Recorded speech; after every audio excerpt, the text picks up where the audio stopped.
ছয়টি মহাদেশের যেখান থেকে এই মুহূর্তে চ্যানেল আই দেখছেন, আপনাদের প্রত্যেককে শুভেচ্ছা ও স্বাগত জানাচ্ছি দ্য ট্রাফিক সিগন্যালের দ্বিতীয় সিজনের আজকের আয়োজনে।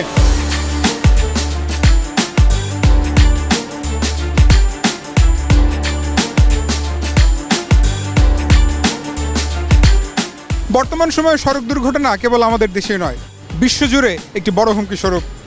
বিশ্বজুড়ে প্রতি বছর 13,50,000 মানুষ সড়ক দুর্ঘটনায় প্রাণ হারান এবং আহত হন প্রায় 5 কোটির অধিক মানুষ। জনসচেতনতাই যে আমাদেরকে সড়ক দুর্ঘটনা থেকে মুক্তি দিতে পারে, এই বিষয়টি উপলব্ধি করল চ্যানেল আই কর্তৃপক্ষ। এরপর থেকে জনসচেতনতা বৃদ্ধিকল্পে 8 সেপ্টেম্বর 2012 তারিখ থেকে রাজধানী ঢাকার 0 পয়েন্ট থেকে যাত্রা শুরু করে বাংলাদেশে প্রথমবারের মতো সড়ক পরিবহন আইন তথা ট্রাফিক আইনে জানা মানার সুফল সম্পর্কিত জনসচেতনতামূলক এবং জনকল্যাণমূলক একমাত্র ভিন্ন ধারার investigative reality documentary the traffic signal.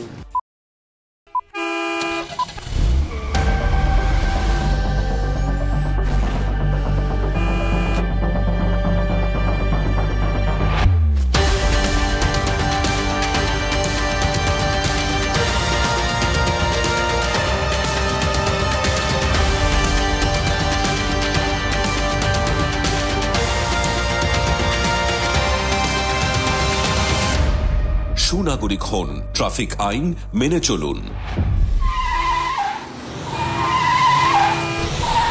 The traffic signal দ্বিতীয় সিজন।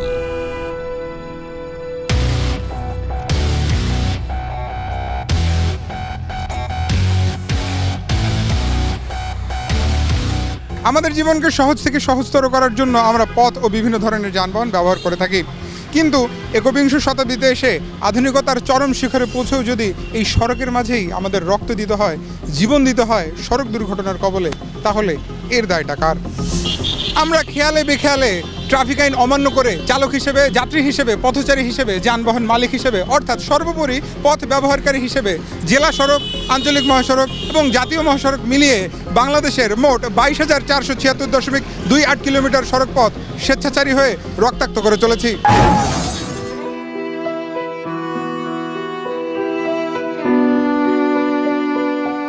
বিগত কয়েক বছরের একটি পরিসংখ্যান থেকে জানা যায় 1994 সাল থেকে 30 জুন 2025 পর্যন্ত সারা বাংলাদেশে মোট 1,34,998টি সড়ক দুর্ঘটনায় প্রাণ হারিয়েছেন 1,31,323 জন এবং আহত হয়েছেন 1,73,034 জন মানুষ। মোট আহত নিহতের সংখ্যা 3,04,357 জন। একটা দুর্ঘটনা ঘটলে আমরা সবাই প্রথমেই চালককে দায়ী করে থাকি, কিন্তু একটা দুর্ঘটনার জন্য কি চালকই সবসময় দায়ী থাকে, নাকি এর পেছনে আরও কোনো কারণ থাকে? আমাদের প্রিয় মহানগরী রাজধানী ঢাকার আয়তন 1,463.6 বর্গ কিলোমিটার, যেখানে বসবাস করে 2,32,15,107 জন মানুষ এবং প্রতিদিন গড়ে যুক্ত হচ্ছে 1,700 জন মানুষ, অর্থাৎ বছরে 6 লক্ষ মানুষ নতুন করে যুক্ত হয় ঢাকা মহানগরীতে। একটি আদর্শ মহানগরীতে আন্তর্জাতিক মানদণ্ড অনুযায়ী শতকরা 25% সড়ক থাকার কথা থাকলেও আমাদের ঢাকা মহানগরীতে সড়ক রয়েছে মাত্র 9%, কিন্তু এর মধ্যে আমরা ব্যবহার করতে পারছি অর্ধেকাংশ, অর্থাৎ 4 থেকে 5%। দর্শক, স্বাধীনতার আগে আমাদের দেশে সড়ক পথ ছিল 9,000 কিলোমিটার, যা বর্তমানে 22,476.28 কিলোমিটার, অর্থাৎ সড়ক পথ বেড়েছে 13,476.28 কিলোমিটার। দর্শক, এরপরেও প্রতিনিয়ত আমাদের এই সড়ক পথগুলো যানজটের কবলে পড়ে রয়েছে, ঘটছে অনাকাঙ্ক্ষিত দুর্ঘটনা। সড়ক দুর্ঘটনা নিয়ে গবেষণারত বুয়েটের অ্যাক্সিডেন্ট রিসার্চ ইনস্টিটিউটের তথ্য মতে ঢাকাসহ দেশের শহরগুলোতে ঘটে চলা সড়ক দুর্ঘটনার 45% জন্য দায়ী পথচারী, আর এই পথচারীদের শতকরা 58 জনই সড়ক দুর্ঘটনায় প্রাণ হারান। তাহলে মানুষের অতিরিক্ত চাপ এবং রাস্তার স্বল্পতাই কি যানজট ও সড়ক দুর্ঘটনার মূল কারণ? বিভিন্ন গবেষণায় দেখা গেছে দেশের 70% যাত্রী মহাসড়ক ব্যবহার করেন, 37% দুর্ঘটনা ঘটে মহাসড়কগুলোতে, 12% আঞ্চলিক সড়কগুলোতে, 15% ফিডার সড়কে। দুর্ঘটনার 18% ঘটেছে মহাসড়কে গড়ে ওঠা বাজারে, 18% সড়কের মোড়ে। গবেষণায় সড়ক দুর্ঘটনার জন্য 17টি কারণ চিহ্নিত করা হয়েছে।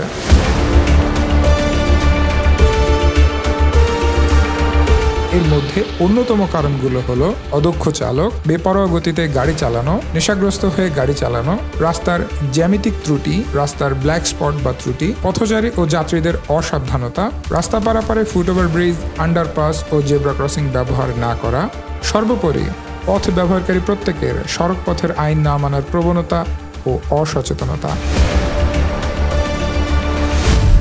বর্তমান সময়ে সড়ক দুর্ঘটনা শুধুমাত্র আমাদের দেশেই নয়, সারা পৃথিবীর জন্য একটি বড় হুমকি স্বরূপ।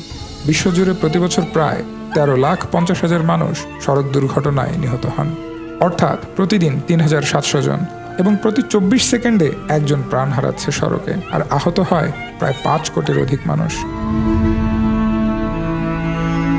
দেশে সড়ক দুর্ঘটনার কারণে বছরে মোট জাতীয় উৎপাদনের অর্থাৎ জিডিপির 2-3% হারাচ্ছে বাংলাদেশ। সড়ক দুর্ঘটনা এবং এর প্রভাবে সৃষ্ট ক্ষয়ক্ষতির আর্থিক পরিমাণ বছরে প্রায় 40,000 কোটি টাকা। সড়ক দুর্ঘটনায় জানমালের ক্ষতি ও দুর্ঘটনা থেকে সৃষ্ট যানজট অর্থনীতিকে বাধাগ্রস্ত করছে।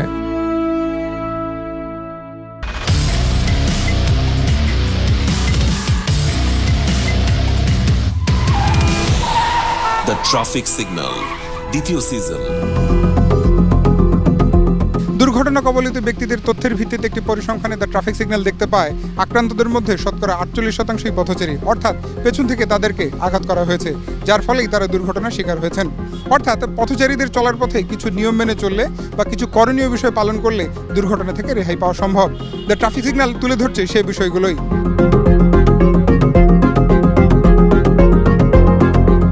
দুর্ঘটনায় কবলিত ব্যক্তিদের তথ্যের ভিত্তিতে একটি পরিসংখ্যানে দ্য ট্রাফিক সিগন্যাল দেখতে পায় দুর্ঘটনায় আক্রান্তদের মধ্যে শতকরা 48%ই পথচারী, পেছন থেকে তাদেরকে আঘাত করা হয়, আর তার ফলেই তারা দুর্ঘটনার শিকার হন। তাই দুর্ঘটনা এড়িয়ে চলতে পথচারীদেরও অনেক করণীয় আছে বলে দ্য ট্রাফিক সিগন্যাল মনে করে। তাই আমরা যারা পথচারী আমাদের কি কি করণীয় সে বিষয়গুলো জেনে তারপর আমরা নিরাপত্তার সাথে পথে চলাচল করব, সেই বিষয়গুলো তুলে ধরা হলো। দৌড়ে রাস্তা পার হব না।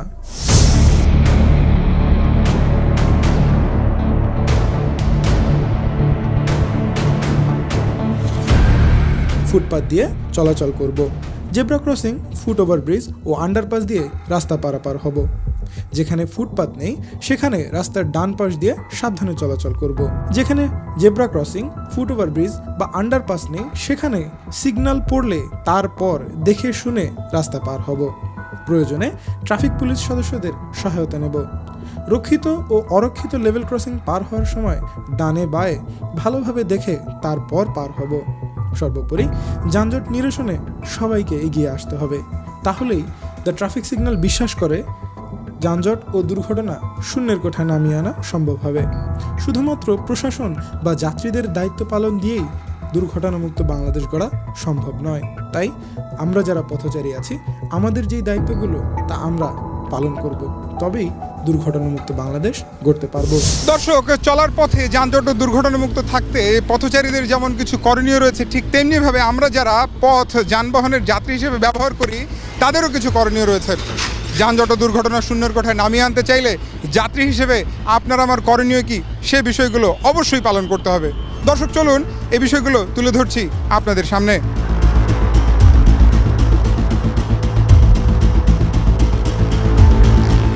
যানজট ও দুর্ঘটনা নিরসনকল্পে যাত্রীদেরও অনেক কিছু করণীয় আছে বলে দ্য ট্রাফিক সিগন্যাল মনে করে। কারণ অনেক সময় যাত্রীদের ভুলের কারণে অনেক ভয়াবহ দুর্ঘটনা ঘটে যায়। দ্য ট্রাফিক সিগন্যাল মনে করে বিষয়গুলো যাত্রীরা মেনে চললে যানজট এবং দুর্ঘটনা শূন্যের কোঠায় নেমে আসবে। বিষয়গুলো হলো: চলন্ত গাড়িতে চালক হেডফোন বা মোবাইল ফোন ব্যবহার করলে চালককে হেডফোন বা মোবাইল ফোন ব্যবহার করা থেকে বিরত রাখি। সড়ক দুর্ঘটনা ঘটার সাথে সাথে স্থানীয় পুলিশকে সংবাদ দেই। আইন নিজের হাতে তুলে না নেই।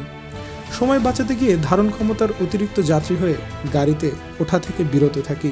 চলন্ত গাড়িতে ওঠানামা না করি। চালকের মনোযোগে বিঘ্ন ঘটে এমন কিছু করা থেকে বিরত থাকি। যানবাহনে ধূমপান না করি। মালবাহী মোটরযানে যাত্রী হয়ে না উঠি। নসিমন, করিমন, ভটভটি এবং ব্যাটারি চালিত 3 চাকার যানবাহন যেগুলো মহাসড়কে চলাচল নিষিদ্ধ করা হয়েছে সেগুলোর যাত্রী হয়ে যাতায়াত করা থেকে বিরত থাকি। তাই দ্য ট্রাফিক সিগন্যাল মনে করে আমরা যখন যাত্রী হয়ে কোথাও গন্তব্য করি তখন অবশ্যই যাত্রীদের কি করণীয় সেই বিষয়গুলো মনে নিয়ে তারপর যাত্রা শুরু করব।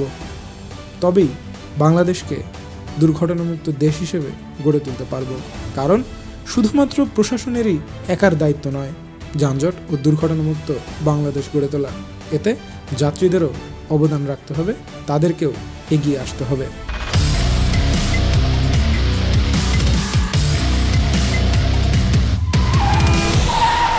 ট্রাফিক সিগন্যাল দ্বিতীয় সিজন।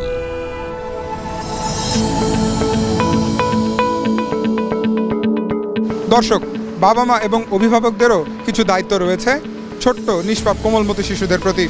আমরা যদি তাদেরকে ছোটবেলা থেকেই ট্রাফিক আইন সম্পর্কে জানাতে পারি, তাহলে তারা বড় হয়ে নিরাপদে চলাচল নিশ্চিত করতে পারবে। কেননা মান্যতার অভ্যাসটা ছোটবেলা থেকে শুরু হলে তা মেনে চলা বড় অবস্থাতে মজবুত করে তোলে। বাবা মা এবং অভিভাবক হিসেবে সন্তানদের প্রতি আমাদের করণীয় বিষয়গুলো চলুন এক নজরে দেখে আসি।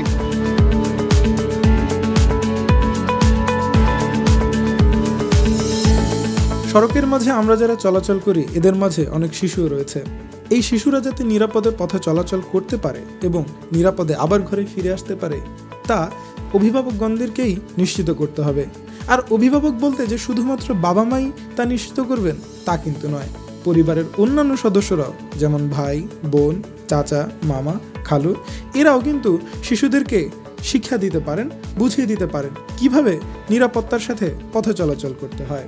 আমাদের শিশু সন্তানদেরকে আমরা কখনোই একা রাস্তায় ছেড়ে দেব না। তাকে নিরাপদে চলাচলের কৌশল শিক্ষা দেব। তাকে বুঝাবো রাস্তা দিয়ে যানবাহন চলাচল করে, রাস্তায় মানুষ হেঁটে চলা বিপজ্জনক।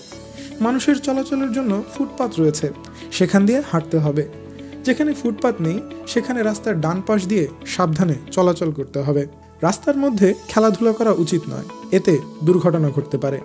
রাস্তা অতিক্রম করার সময় প্রথমে ডানে তাকাতে হবে, পরে বামে, তারপর আবার ডানে তাকিয়ে গাড়ি চলাচল লক্ষ্য করতে হবে।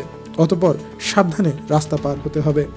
সবসময় জেব্রা ক্রসিং ও ফুটওভার ব্রিজ দিয়ে সাবধানে রাস্তা পার হতে হবে। যদি এগুলো না থাকে তাহলে ট্রাফিক পুলিশ সদস্য বা বড় মানুষের সাহায্য নিয়ে রাস্তা পার হতে হবে। এই বিষয়গুলো একজন অভিভাবক তার সন্তানকে শিক্ষা দেবে। আমরা যারা অভিভাবক আছি তারা আমাদের সন্তানদের এই শিক্ষা দেব, যাতে আমাদের ভবিষ্যৎ প্রজন্ম যানজট ও দুর্ঘটনা এড়িয়ে নিজেদেরকে সামনের দিকে এগিয়ে নিয়ে যেতে পারে। দ্য ট্রাফিক সিগন্যাল বিশ্বাস করে শুধুমাত্র বাবা মাই নন, পরিবারের অন্যান্য সদস্যগণও এতে মুখ্য ভূমিকা পালন করতে পারেন। কারণ সব সদস্য মিলিয়েই পরিবার, সব পরিবার মিলিয়ে সমাজ, সমাজ মিলিয়ে আমাদের দেশ বাংলাদেশ। প্রতিদিনের যাতায়াতে এক স্থান থেকে অন্য স্থানে যাতায়াতে আমরা বিভিন্ন ধরনের যানবাহন ব্যবহার করে থাকি। আর এই যানবাহন যারা চালনা করেন তারা চালক, অর্থাৎ আমাদেরকে এক স্থান থেকে অন্য স্থানে পৌঁছে দিতে সবচেয়ে মুখ্য ভূমিকা পালন করেন চালক। তাই বলাই যায় এটি একটি মহান পেশা। এই পেশাকে ছোট করে দেখার কোনো অবকাশ নেই। দ্য ট্রাফিক সিগন্যাল মনে করে আমরা যারা সড়ক পথকে সুশৃঙ্খল করতে চাই, এক্ষেত্রে যারা গুরুত্বপূর্ণ ভূমিকা পালন করেন তারা হলেন যানবাহনের চালক, যানবাহনের মালিক এবং সংশ্লিষ্ট প্রশাসন। এদেরও কিছু দায়িত্ব রয়েছে। চলুন দর্শক, এই মুহূর্তে যানবাহন চালক, যানবাহন মালিক এবং সংশ্লিষ্ট প্রশাসনের করণীয় কি সে বিষয়গুলো দেখে আসি।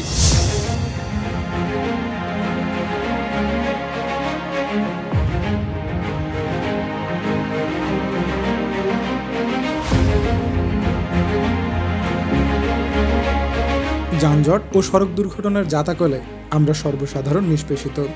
সবাই এই যানজট ও দুর্ঘটনা থেকে মুক্তির উপায় খুঁজে চলেছি। ফিটনেসবিহীন ও ত্রুটিপূর্ণ মোটরযান রাস্তায় না নামাই, অবৈধ ড্রাইভিং লাইসেন্স নিয়ে এবং ড্রাইভিং লাইসেন্স ব্যতীত গাড়ি চালনা থেকে বিরত থাকি।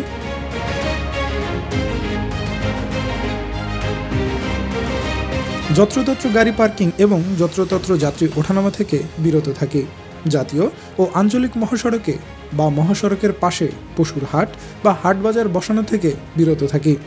যানবাহনে অতিরিক্ত মালামাল বহন না করি এবং বাসের ছাদে ও মালবাহী যানে যাত্রী বহন না করি।